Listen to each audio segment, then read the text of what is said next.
बिस्मिल्लाहिर्रहमानिर्रहीम। फेसअप पाकिस्तान के प्लेटफार्म से मैं हूं मियां मोहम्मद अशफाक। दोस्तों, ये मुल्क की बड़ी बदकिस्मती है कि जब भी किसी माफिया को हम देखते हैं कि वो गिरफ्त में आ चुका है और अब उनका अंजाम होने को है, तभी अदालतें मैदान में आती हैं और अदालतों के ज़रिए से उन्हें रिलीफ मिल जाता है। यही कुछ हमें शुगर माफिया के ख़िलाफ़ भी होता हुआ नज़र आ रहा है। इस्लामाबाद हाई कोर्ट से उन्हें एक बड़ा रिलीफ मिला है और हुकूमत को कमीशन की जानिब से जो तजावीज़ दी गई थी, जो लाइन्स दी गई थी, उन लाइन्स पर चलने से रोक दिया गया है। और ये भी देखने की बात है कि क्या ये रिलीफ शुगर माफिया को मिला है या आवाम को मिला है।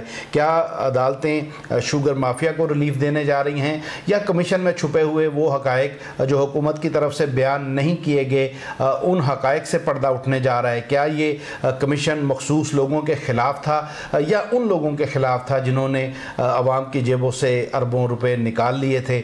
यही हम जानने की कोशिश करेंगे।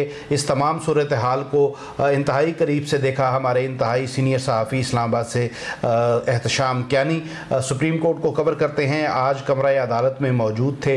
क्या हुआ कमरा अदालत में और चीफ जस्टिस अतर मिन अल्लाह की तरफ से क्या क्या अहकामात जारी किए गए हैं और इन अहकामात के पीछे मकासद क्या हैं, ये हम जानते हैं। एहतशाम भाई, अस्सलाम वालेकुम। जी वालेकुम अस्सलाम मियां साहब। जी एहतशाम भाई, पहले तो ये बताइएगा कि क्या हुआ कमरा अदालत में और क्या होने जा रहा है। क्या इसमें से अवाम को रिलीफ मिलेगा या शुगर माफिया इसमें से अपने लिए समरात लेकर निकलेंगे, क्या कहेंगे? आपका बहुत शुक्रिया, आपने अपने प्रोग्राम में इनवाइट किया।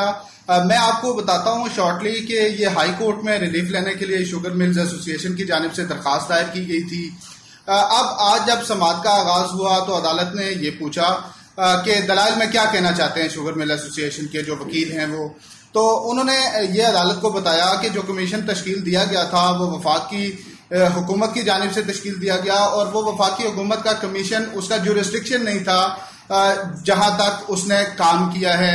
उसका ये इख्तियार नहीं था कि सूबों की जो इंतजामी अमूर हैं उनमें मुदाखलत करके उस पे रिपोर्ट तैयार करता। उनका ये इख्तियार नहीं था कि जो शुगर मिल्स हैं उनका फॉरेंसिक ऑडिट करता। और ये भी उनकी जानिब से कहा गया कि ये इस तरह नहीं किया गया कि तमाम शुगर मिल्स का ऑडिट किया गया है, बल्कि ये चुनी गई हैं कुछ मखसूस शुगर मिल्स के खिलाफ ये एक्शन लिया गया है। तो इस पर अदालत गए कि उन्होंने अदालत से रिलीफ मांगा कि अदालत उनको इस पर स्टे ऑर्डर दे जब तक अगली हियरिंग नहीं होती। हुकूमत ने चूंकि उनके खिलाफ अब कार्रवाई करनी थी रिपोर्ट की रोशनी में, तो उनको उस कार्रवाई से रुकवाने के लिए वो अदालत गए थे। तो अदालत ने एक नया दरवाजा खोल दिया।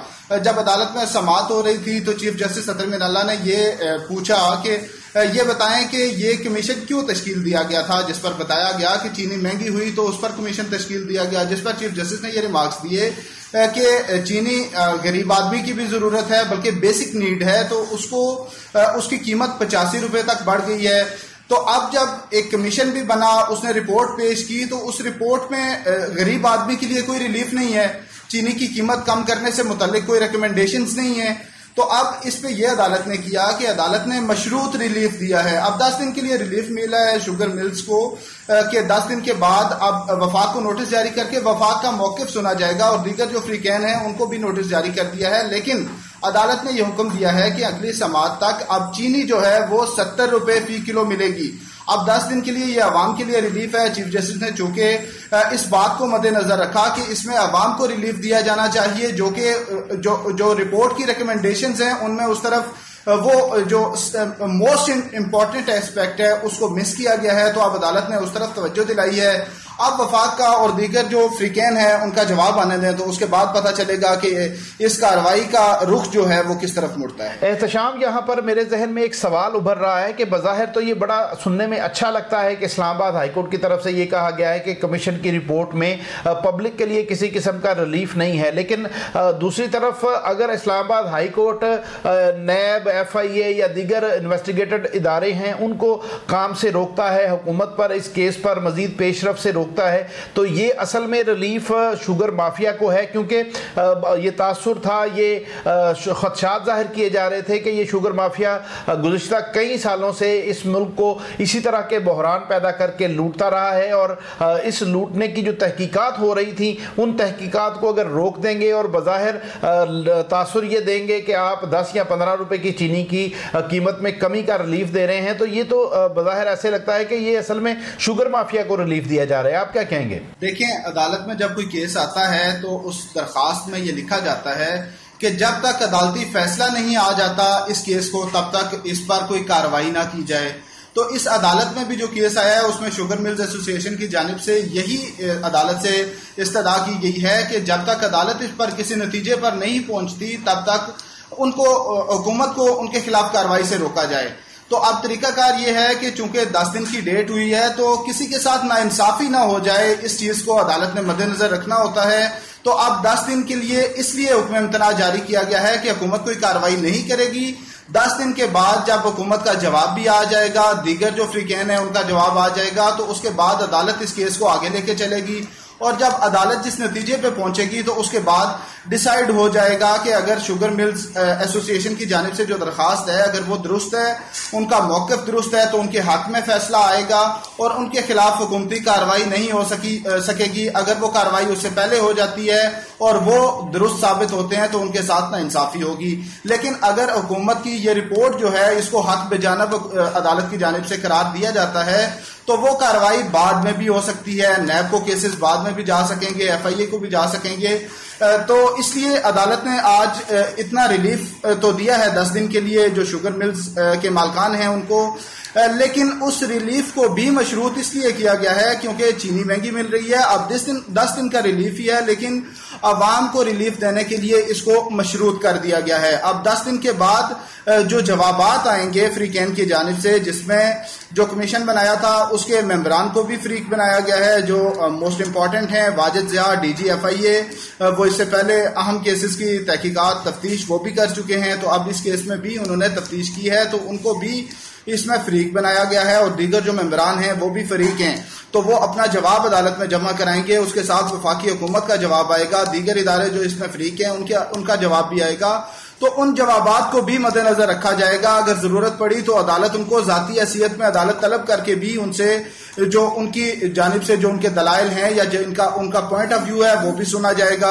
दूसरी जानिब शुगर मिल्स की जानिब से जो वकील पेश हुए हैं उनका मौक़िफ़ भी सुना जाएगा, और उसके बाद ही किसी हतमी नतीजे पर अदालत पहुंचकर इस केस को डिसाइड करेगी। तो उससे पहले अगर किसी फरीक के साथ इसलिए चूंकि कोई ज्यादती ना हो तो इसलिए ये हुक्म इम्तना जारी किया गया है। जी अच्छा, यहाँ पर सवाल ये उठता है कि जिस तरह मैंने इब्तदाई में बात की कि जो माफियाज हैं इन्हें हमेशा से अदालतों से रिलीफ मिलता आया है, इस ख़ास केस में आपको चीफ जस्टिस अतर मिनल्ला का जो मूड है, उनका जो मिजाज है वो कैसा लगा? क्योंकि हम देख चुके हैं कि अब से पहले जब मियां नवाज शरीफ को बाहर भिजवाने के केस के हवाले से समाअत जारी थी तो जस्टिस अतर मिनल्ला के जो रिमार्क्स थे, उनका जो मूड था, उससे यही लग रहा था कि उन्होंने हर हाल में मियां नवाज शरीफ को मुल्क से बाहर भिजवाना है, और हुकूमत पर जिस तरह वो दबाव डाल रहे थे उससे पब्लिक में ओपिनियन बन चुका था कि अदालत फैसला असल में कर चुकी है, ये सिर्फ एक यूँ समझे कि खानापुरी की जा रही है और ये जो जितनी भी समाअतें की जा रही हैं। तो इस केस में आपको क्या लगता है जस्टिस अतर मिनल्ला इस ख़ास केस में माफिया के मौक़िफ़ से या शुगर मिल्स मालकान के मौक़िफ़ से आपको मुत्तफ़िक नज़र आए हैं, या उनको ये लगता है कि हुकूमत की तरफ से जो निशानदहियाँ की गई हैं इस कमीशन की सूरत में जो रिपोर्ट में सामने आया है उन सारियों के ऊपर इन्वेस्टिगेशन होनी है? तो आपको क्या लग रहा है कि जस्टिस अतर मिनल्ला इस वक्त क्या सोच रहे हैं और इस केस में ख़ास तौर पे क्या होने का इम्कान आपको नज़र आ रहे हैं? देखिए मियाँ साहब, जो chief justice Islamabad high court हैं उनको हम दीगर केसेस में भी देखते हैं तो इस मौक़िफ़ पे वो बड़े क्लियर हैं कि जो एग्जीक्यूटिव के मामलात हैं उसमें अदालत उस तरह से जाके मुदाखलत नहीं करती। इससे पहले बहुत सी दरखास्तें ऐसी अदालत में आई, लेकिन अदालत का यही मौक़िफ़ रहा कि जो पार्लियामेंट के मामलात हैं उनको पार्लियामेंट में ही हल होना चाहिए। उनको जब अदालत में लेकर आते हैं तो अदालतों पर भी बोझ बढ़ता है, चूँकि हमारे पास जो पेंडिंग केसेस हैं वो बड़ी तादाद में मौजूद होते हैं। तो यहाँ पर जो इस तरह के केसेस लाए जाते हैं तो अदालतों का जो काम है वो ज़्यादा बढ़ाया जाता है।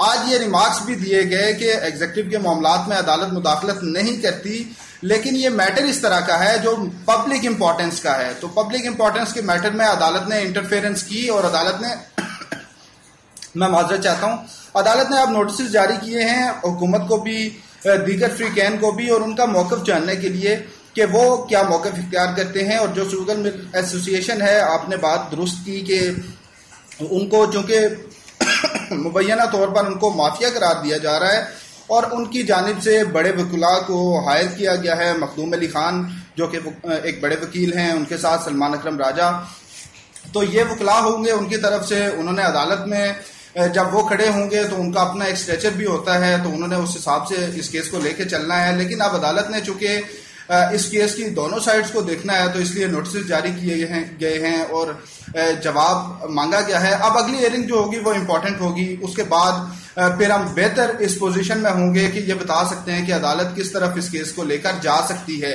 आज तो चूँकि इससे पहले तो अदालत की जानिब से नोटिस नहीं किए जाने थे, लेकिन जब ये मशरूत मामला आया सामने, जिस पर जो वफाक की जानिब से एडिशनल अटॉर्नी जनरल थे उन्होंने भी रजामंदी जाहिर की और शुगर मिल्स एसोसिएशन के जो वकील थे उन्होंने भी इस पर रजामंदी जाहिर की, तो इसलिए अदालत ने इस मामले को इस तरह चलाया कि मशरूत रिलीफ दिया गया है, हुक्म इम्तना मिला है शुगर मिल्स एसोसिएशन को, और चीनी जो है वो तब तक आम लोगों के लिए जो मार्केट में सेल होगी वो 70 रुपये फ़ी किलो सेल होगी।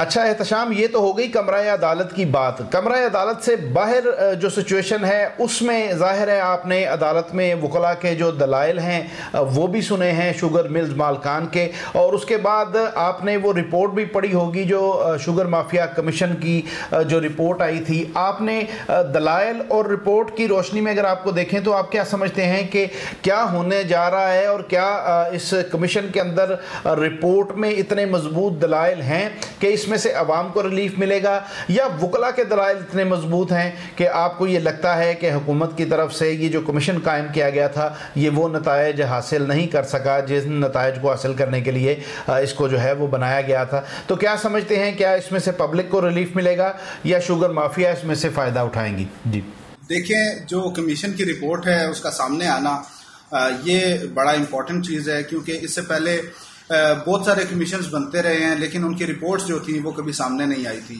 तो अब कमीशन की रिपोर्ट सामने आई है, चूँकि ये भी बताया जा रहा है, बल्कि जो पीटीआई के ओहदेदारान हैं उनकी जानिब से भी, हुकूमती ओहदेदारान की जानिब से ये बारहा कहा गया कि जो कमीशन बनाया गया था उस कमीशन के मेंबरान को और जो कमीशन के सरबराह वाजिद ज़िया हैं उनको थ्रेटन किया जाता रहा। शुगर मिल्स एसोसिएशन की जानिब से ये कहा जाता रहा कि अगर आप इस तरह से इस इंक्वायरी को लेकर चलेंगे तो हम चीनी इतनी महंगी कर देंगे, हम ये कर देंगे, वो कर देंगे। तो इस तरह की चीज़ों का सामने आना तो ये ज़ाहिरी तौर पर ये बताता है कि बड़े मजबूत लोग हैं जो ये एसोसिएशन है या जो इसमें बड़ी बड़ी मिल्स के मालकान जो बैठे हुए हैं, क्योंकि वो इन्फ्लुएंशियल लोग हैं, उनके हुकूमतों में भी किरदार हैं। अब ये तो आगे बढ़ के देखा जाएगा, लेकिन जो आपने कहा कि अदालत से हट के इस पर बात की जाए, तो इस पर मेरा पॉइंट ऑफ व्यू आपको कुछ इस तरह से मिलेगा कि ये जो हुकूमत है इसकी जानिब से दरअसल होना ये चाहिए कि आपको एक वक्त में एक से ज़्यादा पंडोरा बॉक्स नहीं खोलने चाहिए, या कुछ ऐसा होना चाहिए कि एक कोई ऐसा स्ट्रॉन्ग इन्फ्लुएंशियल ग्रुप है तो उस पर हाथ डालते हुए आप दूसरे की तरफ ना जाएं, तीसरे की तरफ ना जाएं। लेकिन प्राइम मिनिस्टर साहब को चूंकि बड़ा वो ये कहा जाता है कि बड़े ईमानदार हैं होंगे और रास्तगो हैं, वो करप्ट नहीं है, सारी चीज़ें मौजूद होंगी, लेकिन उन्होंने हर तरफ इस तरह से हाथ डाला हुआ है कि उनके लिए अपने लिए मुश्किलात पैदा हो रही हैं। शुगर एसोसिएशन, शुगर के जो बड़ी हैं मिल्स, उनके खिलाफ हाथ डाला हुआ है। उधर पॉलिटिकल पार्टीज जो अपोजिशन है उन पर हाथ डाला हुआ है। आप देखें हमारे मुल्क को टेढ़ी दिल का भी सामना है, उसके साथ साथ हम कोरोना जैसे वबा का सामना कर रहे हैं। तो ये तमाम चीज़ें जब इस तरह से लेके चलेंगे तो वो मुश्किलात पैदा होंगी। जी बिल्कुल सही कहा आपने, एक ही वक्त में तमाम महाज खोल दिए हैं, अपनों के ख़िलाफ़ भी और बेगानों के ख़िलाफ़ भी। बहुत शुक्रिया एहतशाम आपका, आपने वक्त दिया और हमें इस अहम केस के हवाले से होने वाली समाअत का तमाम अहवाल बयान किया। बहुत शुक्रिया। इंशाअल्लाह आइंदा भी आपसे मुख्तलिफ़ इशूज़ पर मुख्तलिफ़ समाअतों के हवाले से बात होती रहेगी। दोस्तों, आपने सुना कि ये जो केस ख़ास तौर पे शुगर माफिया के हवाले से मीडिया में गर्दिश कर रहा था, मीडिया पर इसमें बात हो रही थी, पब्लिक में इसमें एक उम्मीद वाबस्ता हुई थी कि शायद इसमें से कुछ अब बरामद होगा। वहाँ पर भी अब बज़ाहिर ये लग रहा है कि शुगर मिल्स मालकान को हाई कोर्ट की तरफ से, इस्लामाबाद हाई कोर्ट की तरफ से रिलीफ मिल गया है। अब देखते हैं कि आने वाले दिनों में इसमें से क्या बरामद होता है। क्या साहबका जो हमारा तजर्बा है वही होगा, माफियाज़ को अदालतों से रिलीफ मिलेगा, या इस केस में हमें कुछ अच्छा, कुछ मुस्बत और कुछ खैर का पहलू भी नज़र आएगा। देखते हैं आने वाले दिनों में क्या होता है। इंशाअल्लाह आपको उन तमाम हालात से भी आगाह रखेंगे। दोस्तों, आप क्या समझते हैं कि क्या हमारा अदालती निज़ाम इन माफियाज़ के ख़िलाफ़, ताकतवरों के ख़िलाफ़ कार्रवाई करने की, फ़ैसले देने की सकत रखता है या नहीं रखता? क्या उम्मीदें वाबस्ता करनी चाहिए या किसी किस्म की कोई उम्मीद हमें जो है वो नहीं रखनी चाहिए? इसका इजहार कमेंट सेक्शन में ज़रूर कीजिएगा। अब तक के लिए इतना ही। अपनी तन्हाइयों, अपनी महफिलों और अपनी दुआओं में हम सबको याद रखिएगा। अल्लाह हाफिज़। वीडियो को लाइक करें, शेयर करें, फेस ऑफ पाकिस्तान को सब्सक्राइब करें और कमेंट सेक्शन में अपनी राय का इजहार ज़रूर करें।